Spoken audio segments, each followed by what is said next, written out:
Since 2016, I have closely followed. Je suis de près les situations en République des Philippines et en République bolivarienne du Venezuela depuis 2016. Ces deux pays sont États parties au statut de Rome.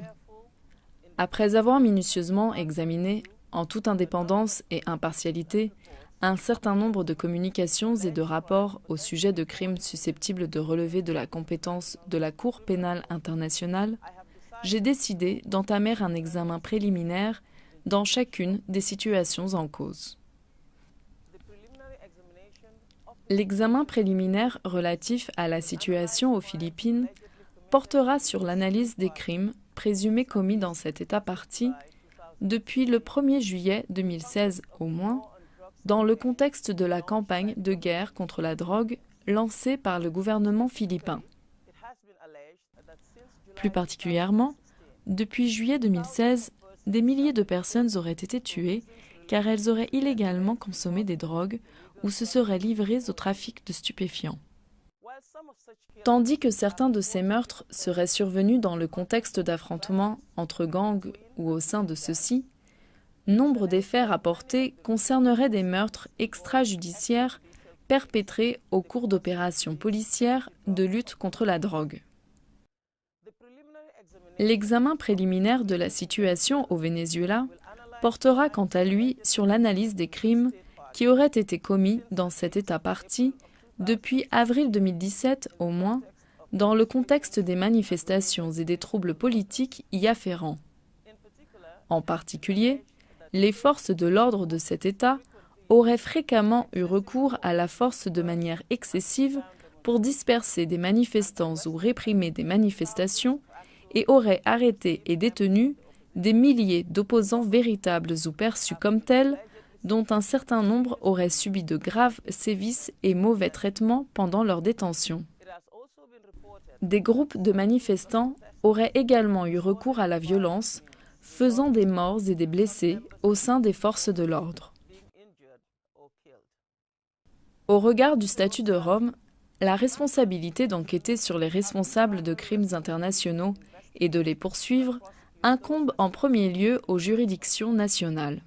J'insiste sur le fait qu'un examen préliminaire ne constitue nullement une enquête, mais un processus au cours duquel les informations disponibles sont examinées afin de déterminer, en toute connaissance de cause, s'il existe une base raisonnable justifiant l'ouverture d'une enquête au regard des critères posés par le statut de Rome.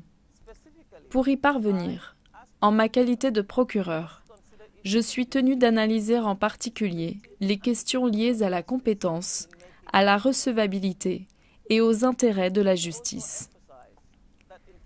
Conformément au principe de complémentarité, pierre angulaire du système juridique instauré par le statut de Rome, et dans le cadre de chaque examen préliminaire, mon bureau contactera les autorités nationales concernées dans le but d'aborder et d'évaluer toute enquête et toute poursuite pertinente menée à l'échelon national.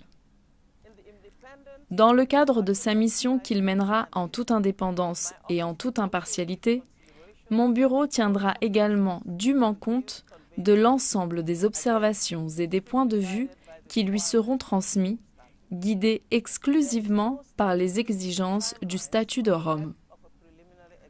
Aucun délai n'est fixé par le statut de Rome quant à la durée de l'examen préliminaire.